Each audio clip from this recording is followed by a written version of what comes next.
Good afternoon, ladies and gentlemen.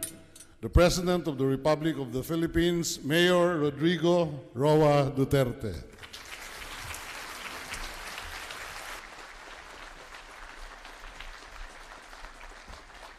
Maupo po kayo. Salamat po. The usual number of pages for a speech prepared by my staff. Dalawang pages lang po.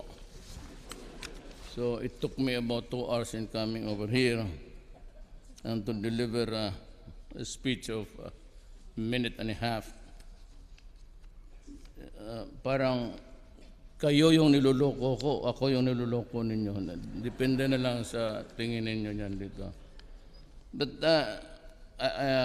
maybe if we have time, this is a well-written speech, but there are so many things in my heart that I need to unburden before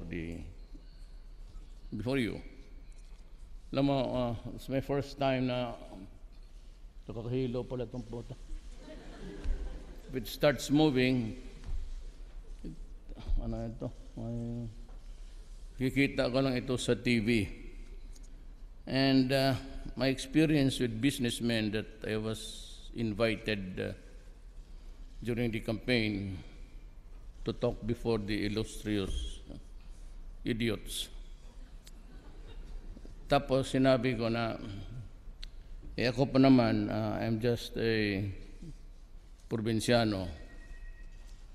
I took up law to really specialize in criminal law.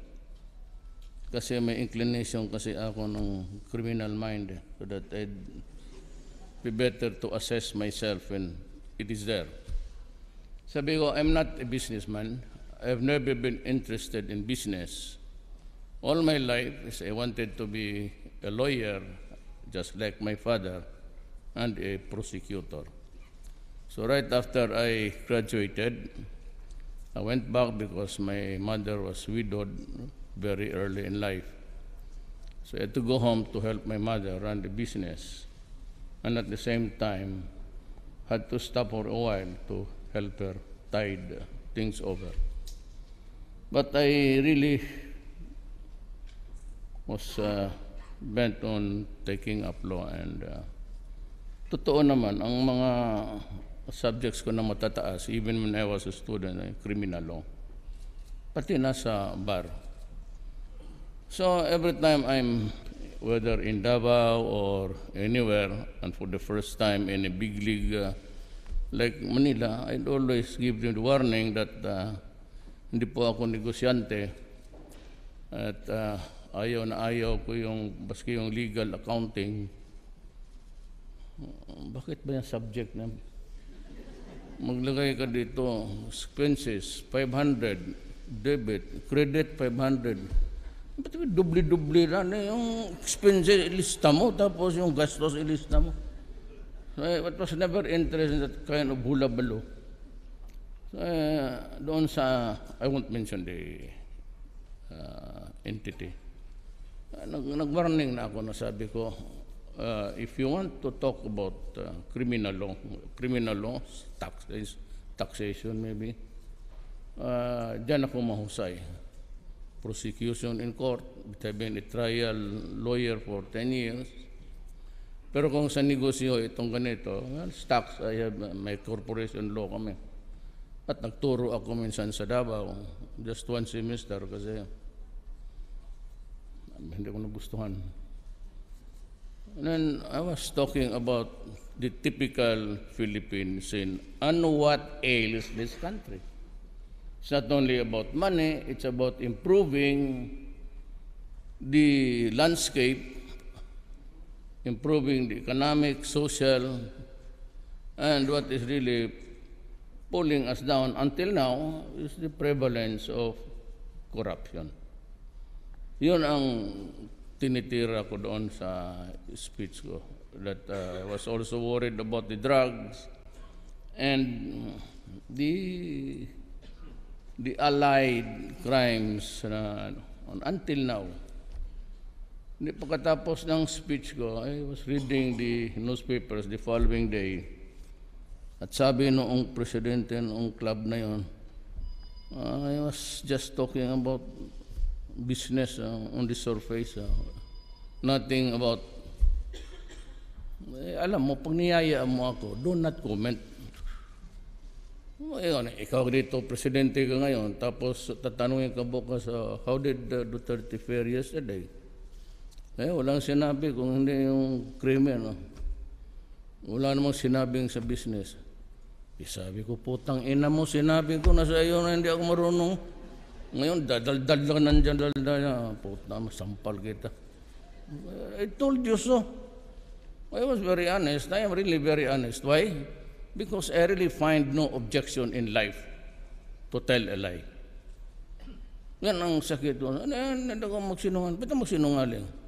Is there a duty, a mandate to me to lie? I'll just give you the truth and that's it. Yan ang nakuha ko sa nanay ko. Kasi nanay ko, pag hindi ka magsabi ng totoo, hindi maghinto ng palo. You just have to tell the truth. Grabe yun.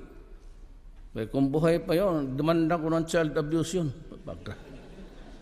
Grabe ang inabot ko doon. So, ngayon, sabihin mo sa akin, it might just sound sometimes vulgar or out of the line. But magsasabi talaga ano totoo. Pag sinabi mo, pinatay mo daw, totoo. So, ganun lang. Kasi itong I remember dito sa Phoenix, it was just on its early wobbly thing starting to do business in the Philippines. And yet, as early as at that time, they were already buffeted by so many issues. One was really the smuggling down ng diesel o basta oil. So, pumunta siya sa akin. Sabi ko na ito ba totohanan? Tell me the truth. Ikaw ba dito walang sabit? Tapos na wala talaga, Mayor. Is this above board? All the way above board ho yan. So tinawagan ko yung customs. Sabi ko na, alam mo, yung mga taga Davao na maliliit, kaumpisa lang. Huwag ninyong, hindi mo humurahin ko kayo dyan. I'll go to Manila, I'll go to your office and bullshit you in front of the public. Sinabi ko talaga sa ulol na yun. So sabi ko, kung gusto ninyo, you file a case. Sabi niya, will file a case. Go ahead. Huwag kayong maghingi, you file a case. And in the fullness of God's time, it was decided in his favor. Kaya alam ko yung dito tayo sa shift sa corruption. Ako po'y hindi naman mayaman, hindi naman ako mahirap. Average mother, father, teacher lang. My mother was a retired supervisor sa education department. Kami ho ay lumaki na always there's such a thing as honesty. Ang individual tao naman kanya-kanyang diskarte as you grow. But I've always, I'm not trying to pull my own chair or something. You know, my father was governor for the longest time in Davao. There are now so many local government units. You have Davao del Sur, del Norte, Oriental, Occidental, then you have the Cumbal Valley and Davao City. It used to be one big territory. The last governor of the undivided Davao was my father. When he died, pinaghati-hati nila. And the government, Mr. Marcos, went to a gerrymandering. So the north was given to the Bulanos and to Lorendo. Oriental was given to Rabat. Ito namang sa Del Sur was given to Cojuangco and Almendras. And Davao City remained in the control of Mayor Lopez kasi brad niya si Mr. Marcos sa fraternity. So ganun ang nangyari. But nasabi ko lang na I am not new to the trappings of power. And I grew up with power. And ako naman, I am not really the most honest kung maghanap ka mo with a lamp light, malalampasan mo talaga ako. But I have the barest minimum of how it is to be in government. I took it after my father. So, nung mayor ako, I was mayor for 23 years in Davao. Yun talaga ang sinunod ko. I was a congressman for 3 years. And then a vice mayor to my daughter. Yung nanuntok ng sirip, si Inday. She's now back to being mayor. And she has, if she had not had the temerity to run also for mayor again, I would not be president. Kasi I was not ready to let go of Davao at that time. Sinabi ko, magtatakbo lang ako ng presidente pag anak ko. Not because I want to perpetuate our bloodline. It's not that. Pero kasi as they say in politics, it's all local. Alam mo, pag hindi mo talaga sigurado ang papasahan mo na tao, sayang yung pagod mo for 23 years na, from scratches, from a very topsy-turvy place. Davao is earning, would you believe it, 9% growth rate. Lahat naman kayo napuntan Davao. Tingnan ninyo Davao. See what, if people just obey the laws. But on the other side, yung sabi nilang dark side ko, which is really the brightest light for all of you, is I insisted on, wag naman yung heaven, but the barest minimum of honesty in government. And I process papers for 3 days. Ako nag-umpisa na. Kaya nga dito. Dito I'm flying uphill ako sa corruption dito sa gobyerno. But little by little, mayayari ko ito. I think what really pulled us down all throughout the years was corruption in government. Yan ang gusto kong mawala.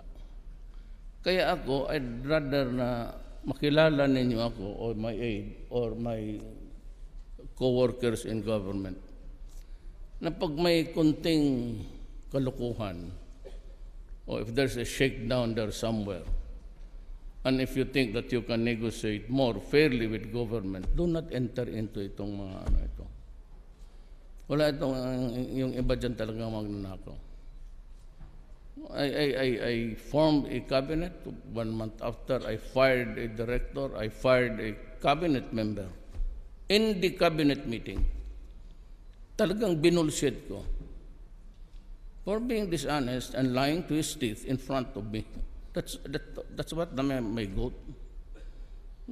Harap-harapan na buying a fire truck in Austria for 18 million apiece.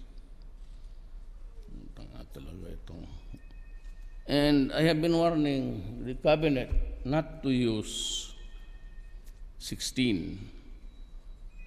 Sabi ko, wag yan because napakakurni yan. Hindi lang ninyo alam, every time you get down there sa Makati, Samar, ang tao nakatingin sa inyo, kung mabasa mo lang yung isip nila, nasusuka.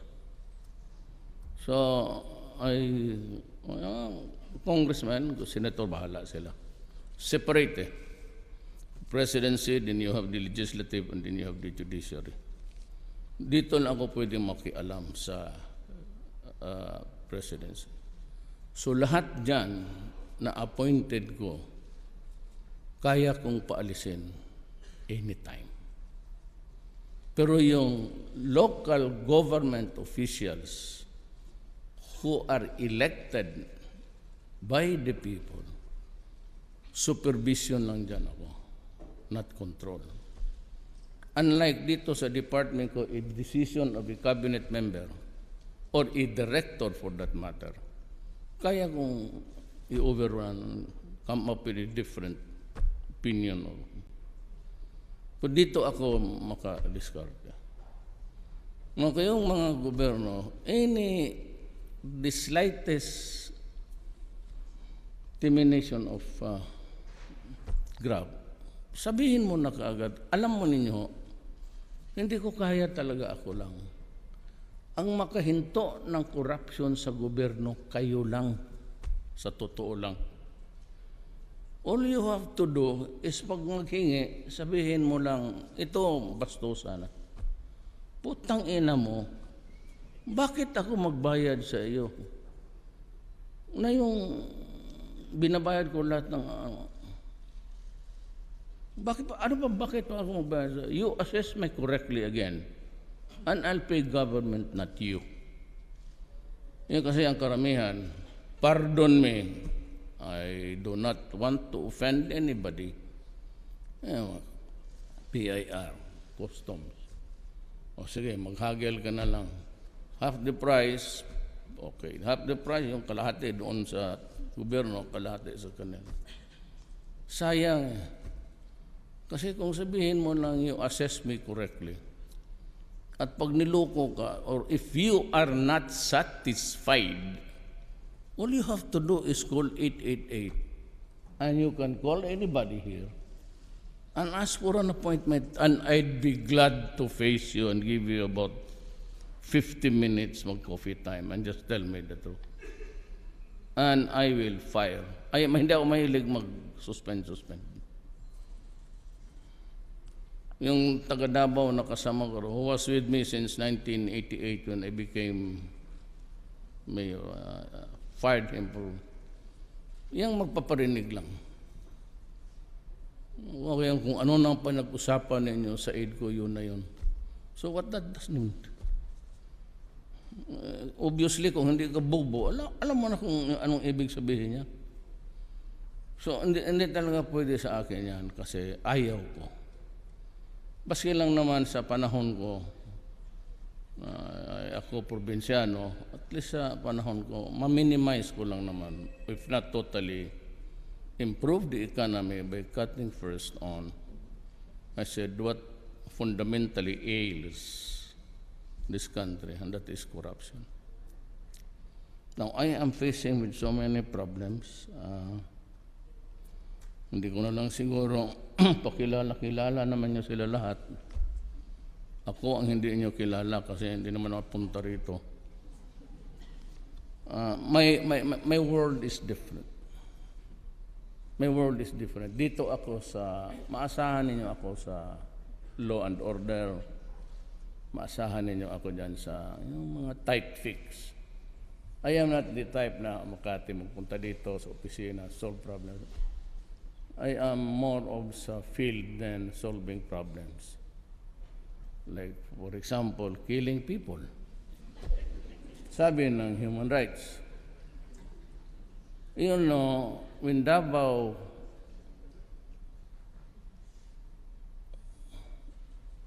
pagkatapos ng martial law was really very, very lawless. Nandoon yung lahat because lahat ng Alsamasa, lahat ng Tam, Dick, and Harry who said na anti-communist sila were given guns. And I tell you for the first time, yung paltik na yun were manufactured inside military camps. So after martial law, there were a lot of firearms in the hands of people. So the problem was how to soak them back to the control of government. Yung hindi ko nadala, yung ayaw ko na, yun talaga. So I came up with a sloganeering. I said, do not destroy my city. I'm trying hard to rebuild this city. Do not destroy kung anong nagawa ko, the little things that I have improved. on our lives, in our lives. Do not destroy the young of this country, because I will kill you. So, ang Davao, yung naniwala, nabuhay. Siyempre, yung hindi naniwala, namatay. Logical. Ngayon, nung na-presidente ako, if you remember, I said it one time, that if I win, please do not destroy my country. It's very poor, people are suffering. There's not the slightest light at the end of the tunnel that there's future for this country. We'll try to break this thing of what's stopping us. And then again I said, do not destroy my country, please. On bended knees, sinabi ko yan. On bended knees, I ask you now, kayong mga kriminal lahat, do not destroy my country and do not destroy the young of the community. Alam mo, hindi ako milyonaryo. Kayo dito trabahante, meron kayong good savings but not really enough. We work for the education at ang ano natin sa mga anak. Wala tayo. May kundi tayong savings enough for education for those who are better off. You go to America, and then you try to, anak, pag baka wala anak kami, at least in your lifetime, nakatikim kayo ng Europe, ganon. Pero all the rest of humanity outside of this building down there, wala yan. And ako, mayor na, pero mga 1 year sa hospital. All the best. All the best that St. Luke can provide. Pero kikita ang St. Luke's dyan. Pero 1 year ako dyan, okay pa. I can, the best medical care. But after 1 year, hanggang dyan lang ang pera ko. I'm just giving to you araw-araw, clean bedding, linen, and everything. Maybe it's sweet. Pero after 1 year, o yung walang ganon, yung hindi naging presidente, yung hindi naging mayor, putang ina, sino magbibili ng medisina sa mga tao? Who will buy their medicines, the antibiotics, the anti-cancer, which cost us mga 7,000-8,000 per tablet? Sino magbili sa kanilang oxygen? Sino magsubo ng pagkain sa kanilang bunga? Mga anak natin. Kaya natin pinapaaral. Most of the experience, sinasangla pa yung na-acquire na property na mag-down payment ka dyan sa subdivision, hoping that someday when you retire, you can build it. Or in the middle of, if there's any progress in your... Ganun. Kung mayaman, walang problema. Hindi ako nakikialam din sa mga anak ng mayang-mayang. Pagkamatay kayo, the better. Pero huwag yung maliliit. Ang problema ganito, may pare ba dito? Ganito yan eh. Ako, fiscal. We are trained to be impartial. So, we prosecute all the persons who appear to be responsible for a crime. That's the rule of the mga abogado. So, I am dealing with an apparatus international ito. And most of them really are running the show from China. And they have a real-time video there. And they can always call you and say, deliver mo dyan, yung tindahan na yan. Focus dito ka sa Divisoria banda. And they would transfer their cameras there. O nakita mo yan, dyan mo ihulog. Yung iba naman, they are cooking shabu in the high seas. Then pag naluto na, they go to the territorial waters or as near as they can get there. Tapos ihulog nila. May GPS. In Marawi, they were cooking shabu like nobody's business. because they were funding the terrorists. So I'm facing France, Shabu, both the terrorists, itong mga negosyante, tapos itong NPA, na hindi ko maintindihan, blowing hot and cold, tapos itong MIMN, plus the terrorists, ISIS na yan. The terrorists in the Philippines are ISIS. Yun ang una ko. Nandito man sila, General Esperon and the rest of the military guys. During the first command conference, when we were talking about so many problems of the Philippines, at the end of it, Speaker, sinabi ko, talking about drugs, but there is something looming ahead, the dark clouds of terrorism. Tanungin ninyo yan sila. Sabi ko, it will come. Prepare for that. Only that ako, because Shabu was being cooked. May oversupply na, hindi na ito maubos kung dito lang. Kasi yung kanila parang miso na eh. Talagang parang nitong sa Arayat. Yeah, that's what sabi ko, do not destroy the young and do not destroy. Because kung may Shabu dito, wala naman mag-distribute dito sa baba. Ay, wala yan.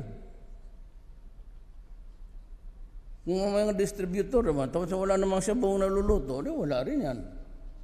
So it's an apparatus.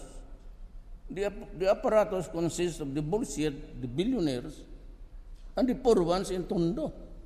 Oh, what am I supposed to do? Because I have to destroy everybody. When you destroy an apparatus, you have to cut and even the tentacles. However insignificant it may be, you just have to destroy them. That's what I told everybody. I'm telling you now, and I'm sorry.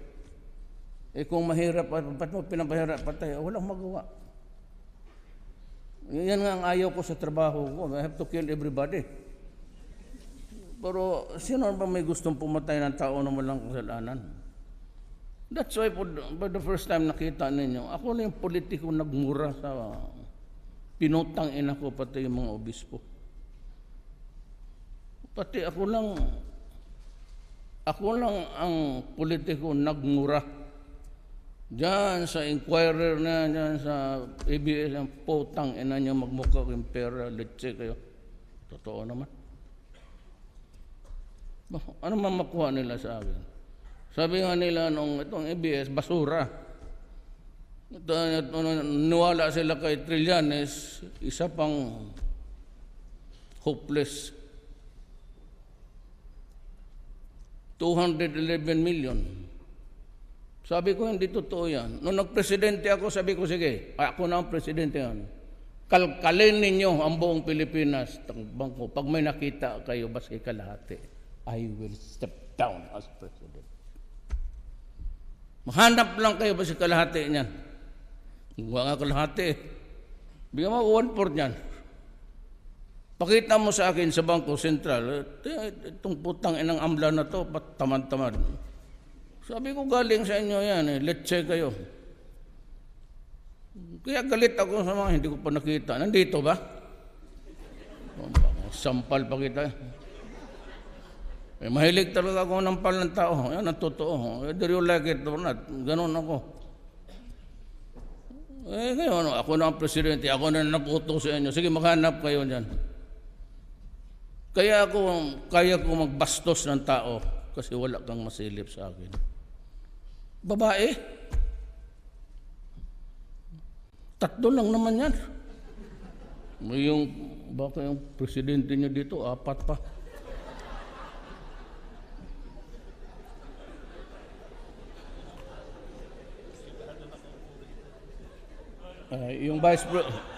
Yung vice president na lang, kung hindi yung presidente. Sa drama, huwag na tayo magdrama. Lahat man tayo. We all have feet of clay. That's the problem. Gaano ka lang, how deep you are stuck in that mud. But we all tread with the feet of clay. Kaya nga. So yan ang ano ko. I hope that things can. I need about 15 more days. Hindi lang kasi ba't nahirapan tayo. We knew that there were sorts nandoon na lang. But ang hindi ko talaga alam, at baka siguro hindi talaga rin namin na miss namin is, karami ng armas. Anak, hindi maubusan. This is the 45th, 46th day. Hindi maubos-ubos. Lalo na yung grenades. Yung ipasok dito sa yung Armalite, may tube yan. It's a grenade, but it's fired from a rifle. So, marami akong... That's why I'm not really in not my usual equanimity. Kasi, alam mo bakit? You want to know the truth? Kasi ako yung nag-declare ng martial law. And I was the one who ordered the armed forces and the police to go there and fight and die. Kaya gusto ko talagang pumunta doon. The other day, I attempted again, but Marawi is always a rainy place. I was circling Marawi. I could not land. I could not go down near there. Baka matsambahan kami ng Barrett na caliber 50. Pag tinamaan yung gasolinahan niya, sasabog talaga yan. But I really wanted to be there, to be just with the fighting security forces. Baski magpakita lang doon. O baski matamaan, basta dito lang sa puwet, huwag lang sa harap. Sa likod sa puwet, wala yung buto lang yan dyan. I'll try again, not because it's not Rogadasyo. It's just, ayaw ko magpunta doon na peaceful na. Gusto ko pumunta doon na hindi naman ako maipasubo na sundalo na really. Basta ilayo lang ako ng konti. Basta I want to be there while there is still fighting so that I can observe. But I'll try to make it again this week. Tignan ko kung, but palagay ko 10 to 15 days, okay na. But remember, the new scourge is ISIS. It will continue to haunt us because of our Muslim brothers and sisters. Now, do not get me wrong. I always say this so that you'd understand what I'm saying. Ang nanay ko, Maranao. Ang nanay niya, Maranao. Lolo ko, Chinese. But my father was a Cebuano from Danao, Cebu. So kung wala akong there's a Moro guy here, do not be offended, but I am a Moro also. Pero, it's a hard... May I just read it? It's what? To give justice to the fellow who wrote this. I congratulate Phoenix Petroleum Philippines Incorporated for its 10th listing anniversary. As mayor of Davao City, I personally witnessed how it grew from a single gasoline station in the city into one of the fastest growing oil companies in the Philippines. I am also grateful that you continue to share your success by spearheading socio-civic programs for the benefit of local communities. In return, we in government are trying our best to create an environment conducive to investment and establish a harmonious working relationship with investors. As a result, any new player in the downstream oil industry, in fact, in any industry, can make it big and succeed. We also continue to institute reforms and implement policies so that economic growth becomes more sustainable. This is part of our mission of reassuring shareholders that we do business in the Philippines with ease. As you celebrate a significant milestone, I wish the company continued success. For inspiring story exemplifies the resilience of the Filipino entrepreneurial spirit. It is my hope, and it will encourage other companies to invest in the stock exchange, especially aspiring businessmen. May the ringing of the opening bell realize the potentials of a strong and growing economy and open up more opportunities for our stakeholders. This will allow better wealth distribution and lessen the inequality we experience today. Remember, our entrepreneurs are the backbone of a strong and competitive economy. As agents of change, I ask each of you to be more partners in realizing our goal of providing a comfortable lifestyle for every Filipino. Join us in making this nation more inclusive in the coming years. Mabuhay ang Phoenix Petroleum. Thank you, President Duterte, for that very inspiring message.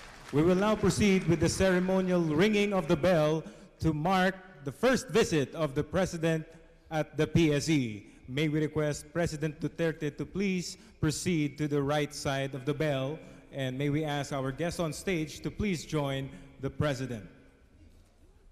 We would also like to request members of the PSE Board of Directors to please join us on stage, and members of Phoenix Petroleum Board of Directors to also join us for the special ringing of the bell.